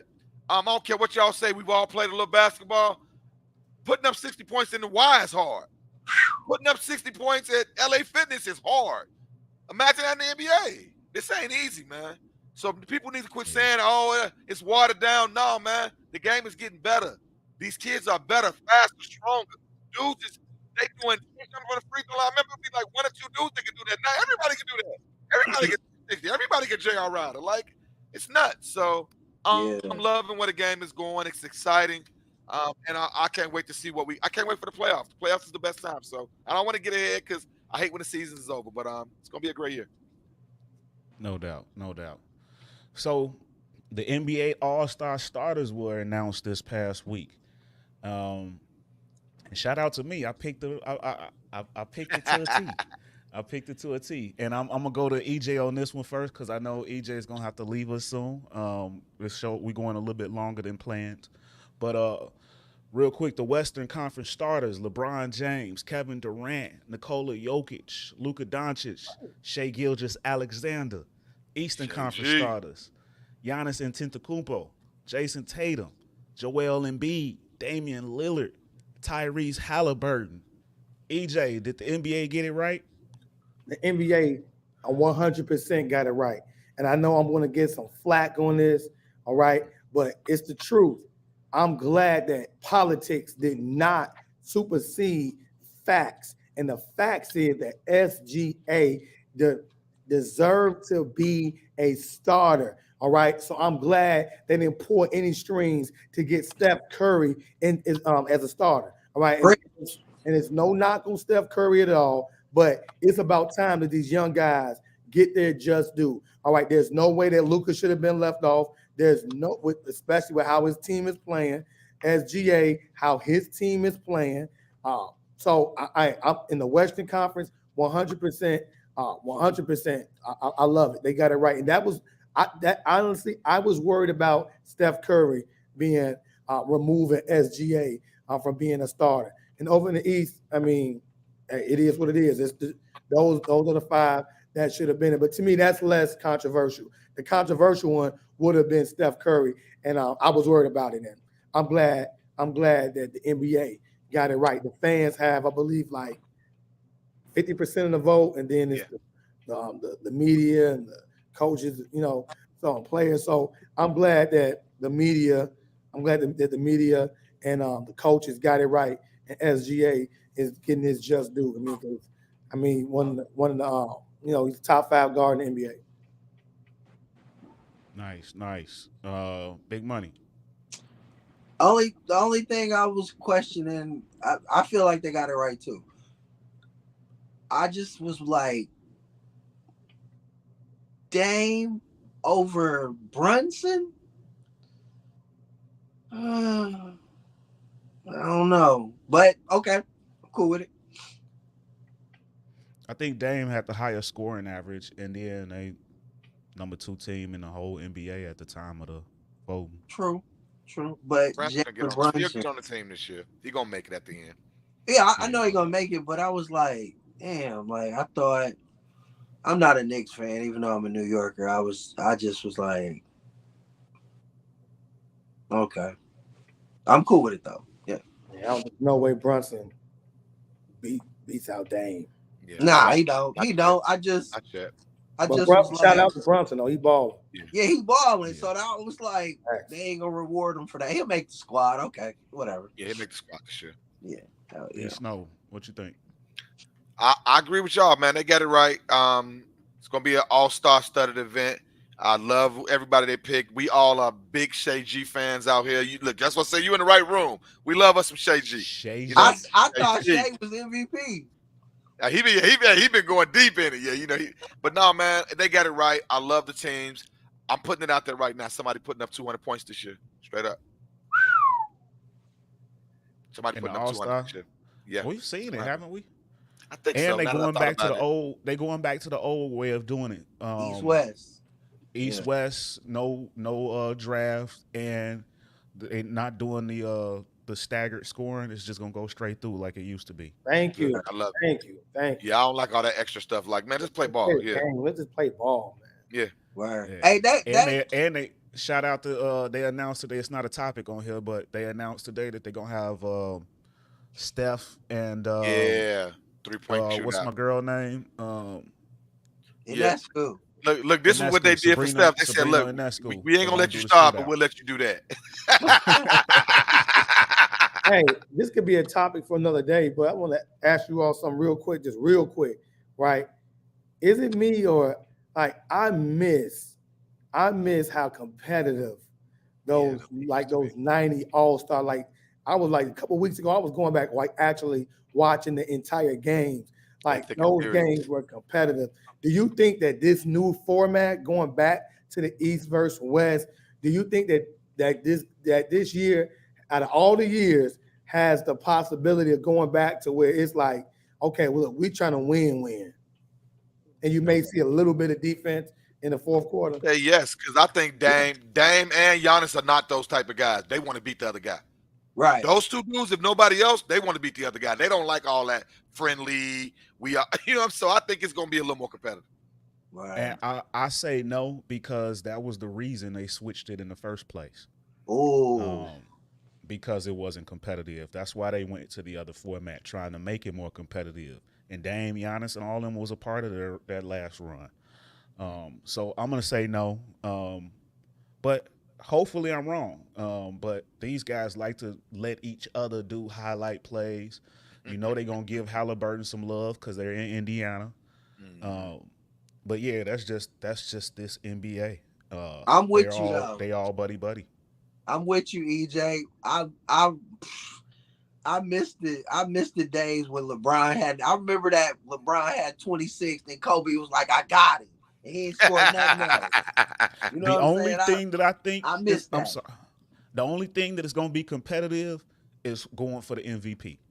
Yeah. Yeah, that's That's the only thing that's going to be competitive is battling for the MVP. KD going to go after it. LeBron going to go after it.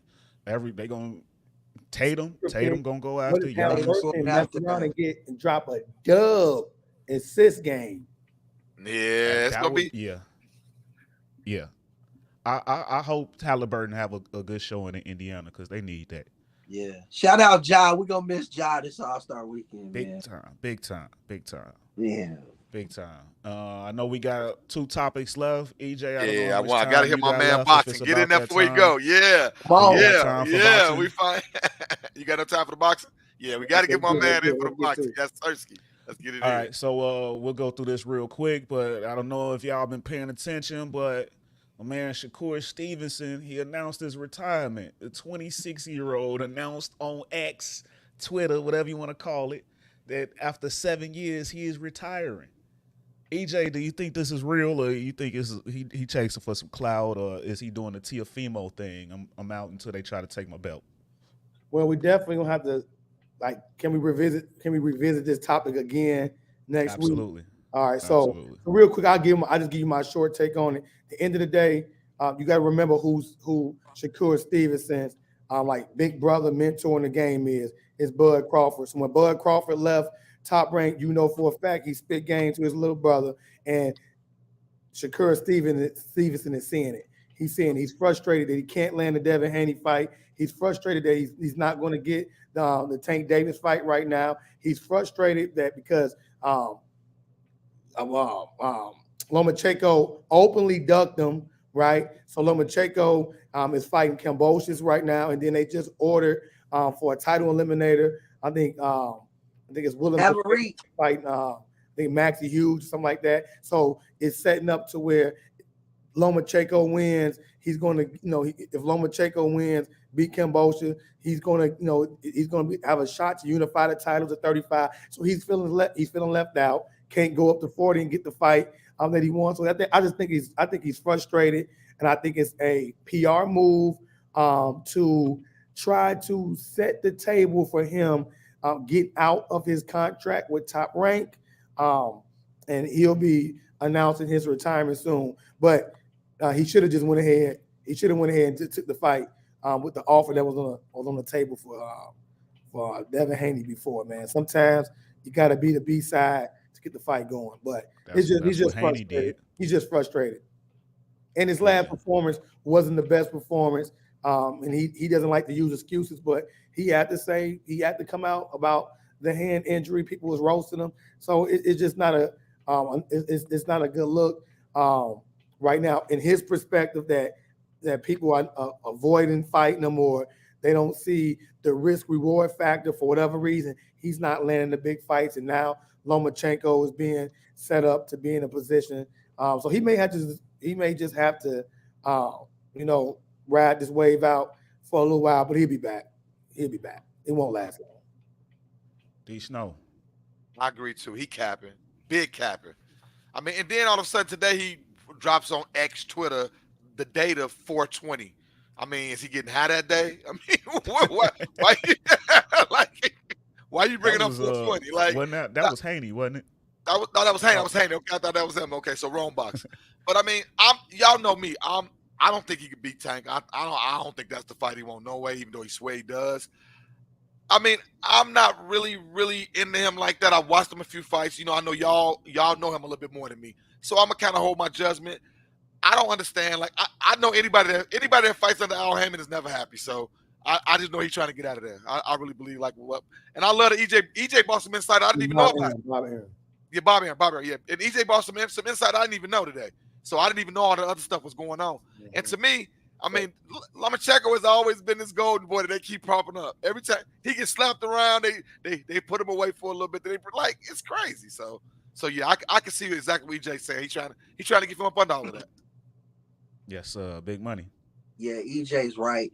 He's posturing to get up out of that situation with Bob Arum. Bob Arum was always talking about how black fighters, there ain't no money for these fights and all of that. He's one of them old school racist, back in the day types. Him and Keyshawn got to get up out of there. But yeah, it's Cap. He's not retiring. He just got to get away from Bob and get shit popping. That's it. Yeah, and I don't think this will stick. I think it's kind of the Teofimo thing. But at the same time, and Shakur, he's one of my favorites. I think that if there's anybody that has a shot at Tank, it's him. No doubt. But I think he's been a big baby. I kind of blame him for, didn't he recently re-up with Bob? Yeah, he did. We talked about how that was a bad idea when he did that. Right. And now he's just you gotta fight and get up out this contract. You should have took the fight with Haney. That Haney took less money and went to Australia twice. To beat Kambosos and win those belts. You got to do what you got to do. I felt like you should have took the deal and became the A side after the fact. I mean, you're not a big money fighter right now because there's a lot of people that don't know you. Right. And that's a travesty in itself because he's an amazing young fighter. He's got the potential to be one of the legends of the sport. But yeah, I think it's a baby move, a crybaby move. Just go ahead and fight and get up out that contract and move on. But yeah. But moving on to the last topic of the day. I'm gonna go to you again on this one, EJ. I know this was a hot topic on your Just Fans Talking Sports group. But Canelo to take on Jamal Charlo and Terrence Bud Crawford this year. It's looking like the Charlo fight is Cinco de Mayo weekend, and the Bud fight is expected in September. Both fights at 168 pounds and on Amazon Prime pay-per-view.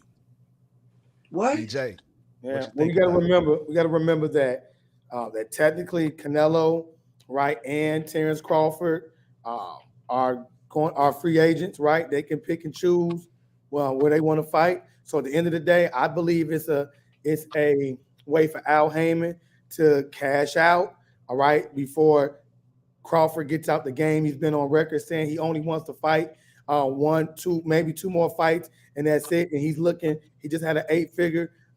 He had an eight-figure deal. That's the reason why, in my opinion, it's crazy for people to think he's ducking boots. He's not ducking boots. But if he can get Canelo and then maybe Charlo, all right, and solidify his legacy with unifying or being undisputed at 68, and then maybe being a four-division weight champion by fighting Charlo.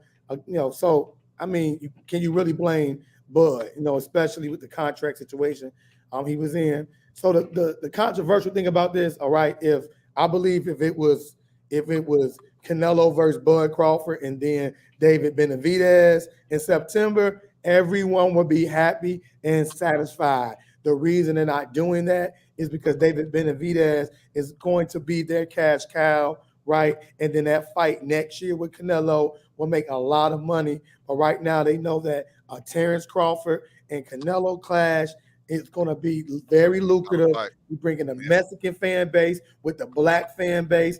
If anyone can jump up three divisions to do it, everyone is saying that Terrence Crawford may be the guy to do it. And then, you got the whole Errol Spence situation going on, which I believe we could probably cover that again next week. But Spence is definitely trying to. He reactivated the rematch clause, and Crawford kind of upset right now over some things he said. So at the end of the day, Crawford has to do what's best for him, and that's going after Canelo. That's going after Canelo. So I'm looking forward. I'm looking forward to seeing that fight. You know what? I love you guys having me on. Can't wait to get back on. I gotta go home and get the babies ready for bed. No Get ready doubt, for no school doubt. Appreciate you, in the bro. morning. But I appreciate it. Appreciate it. On my sports family, and I'll be back. I'll be back. Shout out to you guys. Great show. Great show. Hey, thanks for Yes, hanging sir. out with us, man. That Appreciate was you. great. Appreciate For real. having you, and definitely can't wait to get you back. Hopefully next week, and so on and so forth. Yes, sir. But Yes, sir. yeah, get them babies tucked in the bed and say what's At up to my the family. homes, baby. Go Chiefs. All right, Yes, y'all. sir. Yes, sir. Yes, sir. Peace. But D Snow, I'm gonna go to you on this one. What's your take on those fights? For one, hey, I think it's a match made in heaven. If y'all know anything about Bud Crawford, he fought his whole life to finally get to where he at now. He ain't leaving nothing on the table. He's not leaving nothing on the table. This is his chance to prove to all the doubters, all the people that never believed in him, that he's the greatest fighter of his generation. This is a chance to prove it to himself. And if he can beat Canelo, that is a big notch on your belt, bro. To go up that many divisions to beat the dude that's out here basically mauling over everybody. And then, like my man EJ said, that black against Mexican fight is always the one, man. I No mean, doubt. it's gonna be people gonna be the bets. It's gonna be crazy, man. It's gonna be $1 billion fight. I think that fight is gonna happen because the money's there. That's what fighting is all about. Certain fights don't happen because the money's not there. Stevenson, the money's just not there right now. You know what I mean? You Right. got to be able to have people that like you and hate you. That's how it goes. That's why no matter what, Money Mayweather, he put up a fight, he gonna every time people gonna watch. Because why? They hoping he lose. They want to see he finally get touched. They want to see Mayweather get knocked through the ropes. It ain't gonna never happen though. He's too smart. We've already seen that. He's a smart cookie. But yeah, man, I'm excited about both fights. This has been a great last few years for boxing. We've been getting everything we wanted, all of the best fights, all of the best matchups. We've had some people we want to win. We've had some new champions, and I think this will be a match made in heaven for everybody. I'm excited. And Benavidez, everybody's ducking him right now, man. He's the elephant in the room. Right now, he is the elephant in the room. The Nobody wants to Mexican fight him monster. right now. They want to GGG him. They want to let him get older. Remember when GGG was young? Didn't nobody want to smoke with GGG? GG come in there and put your lights out. And everybody loved him. Once he got in his 40s, he wanted the same. Now everybody want to fight GGG now, you know. And I think they're gonna try to do the Benavidez. But yeah, man, I'm excited for that Bud Canelo fight. I'm a big Bud guy. I've never been a big Canelo fan. I would love to see it. So yeah, I'm excited. Big money. Yeah, I hope it's true because those Mexican fighters like using black fighters for promotion, but that's neither here nor there. Crazy. I think this is so Canelo to me, JJ. Like for real, like Charlo. Come on, man. Bud, like these snow. Hey, and the other Charlo brother looked so scared. Like that whole fight. Like bro, he was looking like he couldn't wait till it was over. Like all that smack you talk, and now you running the whole fight. Like, bro. Canelo is very smart, very calculated. He gonna get beat up by Bud, and then he gonna beat the brother who's struggling with mental health. Like, this is so Canelo. I wish EJ was still on here right now. Man, like, Canelo is strategic with his opponents. He's always he is, bro. He gonna get beat up, and then he gonna bounce back with Charlo, and no, they flip flop. Charlo. Oh, my bad. He gonna beat Charlo, then he gonna get beat up by Bud, and he's not gonna fight the Mexican monster, bro. He keeps coming up with these weird excuses. The last one was, I no longer want to fight my Mexican brethren. I'm so sick of Canelo, bro. They'll be the best fights, 2 Mexican fighters. Oh, yeah, man, I'm sick of Canelo, bro. Like, I hate boxing, bro. I love boxing, but I hate the politics of it. I hate that you can run from people and you ain't got to see nobody if you don't want to. I hate Canelo don't never want to be that dude that lead the ring beat up, bro. He don't want to be that dude. Don't nobody want to be Errol Spence. Nah, you don't. Nah, for real. That'll hurt your legacy, boy. It will. But yeah, I love the Bud fight. I don't like that he's not fighting Benavidez. I hate it. Yeah, it's all about the money. Benavidez is not known that well yet, even though he's a great fighter. You know, that Crawford, that Crawford. I really think that fight? It's a big money fight with Benavidez. I think he's scared of him, low key. Yeah, shit. I would be. You saw his last fight? Hell yeah, boy. That dude likes to be punched. I think Canelo saw what he did to Andrade and was like, you know what? Not yet. No. Like Dave Chappelle. Like no mas. No mas. You know when Dave Chappelle was like, the white people was looking from DC and Baltimore with the goggles, like, not yet. He over there looking like, not yet. Hell no. They trying, like you said, bro. I feel like you. They trying to triple G him, but he's 25. You can't. Yeah, he's young and he's hungry right now. Yeah. Canelo gonna look up. Canelo gonna be ready to retire. I think that's what happened to Bud for a little while. People they were scared of him. They wouldn't even touch him. Yeah. They're like, they was fighting everybody but Bud. So Bud had to humble himself. Benavidez ain't gonna do that. He gonna keep on mauling everybody. Yeah. There is a and I'm with y'all. I definitely want to see Benavidez and Canelo. But there's another fight I'm anxious. I would like to see for Benavidez. I believe Morel is his name, the Puerto Rican fighter. I think that'll be a good potential fight for him. They kind of built the same way, and he throws some heavy hits too. But as far as Canelo and these coming matchups, there was a time before all of the mental health stuff came out that I thought that Jermall Charlo was probably the one that had the best shot against Canelo. Facts. D-Snow, I don't know how much you've seen Jermall Charlo fight, but I mean he dominated Triple G and Ďevrňčenko.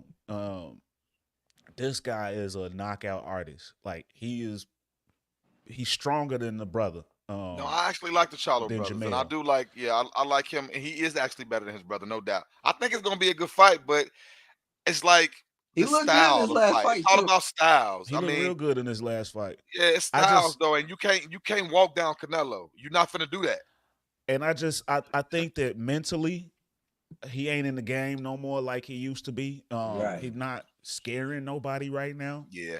And although he looked really good in his last fight, I think before you go against Canelo, you need a few more rounds. Maybe if he should have went back and jumped in the ring with Andrade or he don't want to see Benavidez neither. He wasn't even calling him out. You remember?